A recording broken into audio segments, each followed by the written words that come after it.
Now that we're getting into the winter, the golf courses are becoming a lot more difficult to play in terms of daylight. We don't have as much time available. The condition of the courses is obviously being set up for the winter. One of the things that we're seeing is people going to the range during the week, hitting a lot more golf balls. And I think if you speak to any golf coach, one of the things that frustrates them more than anything else is seeing a pupil come down to the range, having spent some time during the course of a lesson, come down to the range and practice poorly. I think if your practice habits don't match up to the quality of the information you're trying to learn, it's really going to slow the process of improvement down. We often hear people talk about practice making perfect, but I think it's important to understand that that's not true at all. Practice makes permanent, and as a consequence, whatever you practice, you will ingrain into your golf swing. So in this video, I'm going to show you a very quick, simple, easy way to structure your practice, particularly if you're undergoing some winter coaching, trying to improve your game. But even if you're not, trying to structure your practice session out so that you hit a variety of clubs and you're actually trying to achieve something will help your game significantly.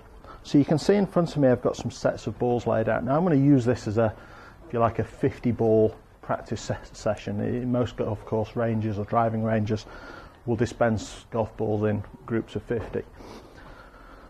So let's base ourselves on the assumption that we're going to hit maybe 10 shots or so to warm up, having done a couple of stretches. And what I've done is I've piled these golf balls into 5, then 3, 5, then 3, 5, then 3, and you'll actually create a 40 ball set split into groups of 5 balls and 3 balls.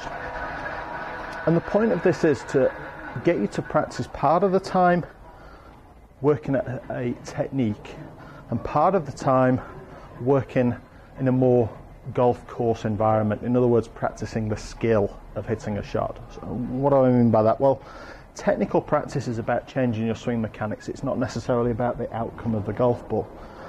So if we're hitting shots and we're trying to improve a technique, you shouldn't really pay too much attention to the strike. You shouldn't pay too much attention to where the ball goes relative to a target. You should just be trying to improve whatever swing mechanics you happen to be working on at that time and start to develop some feel for how that swing is created. You do that for 5 balls. And we'd switch to the 3 balls, and what you'd do is I've got a 9-iron here, which would be my technical practice club, and every 5 ball set I would be using a 9-iron.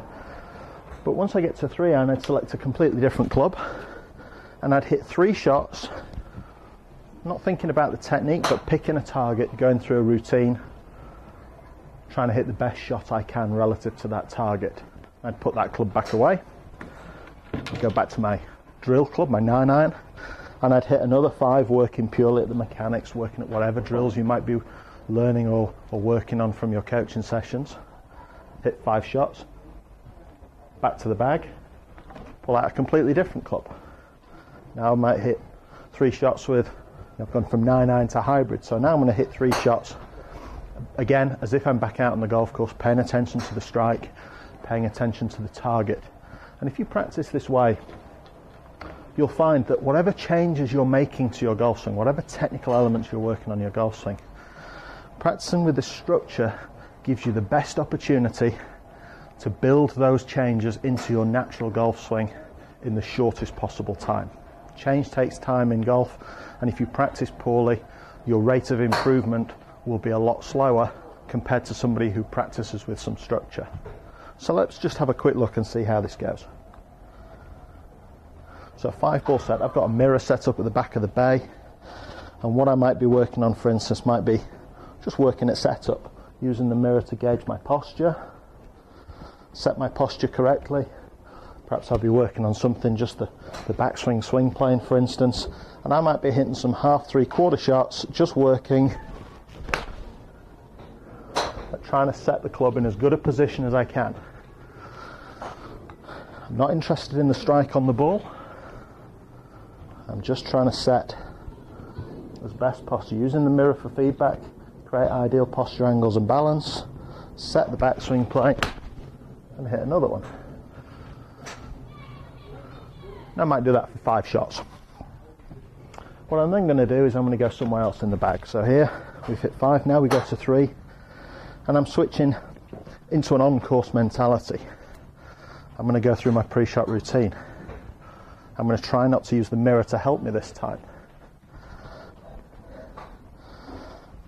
Create the same setup feel.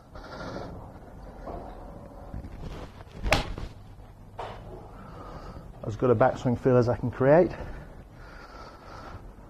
And that just works just a little right at target, but it wasn't too badly struck. So practicing in this structured environment will really help you deliver changes to your golf swing in the shortest possible time.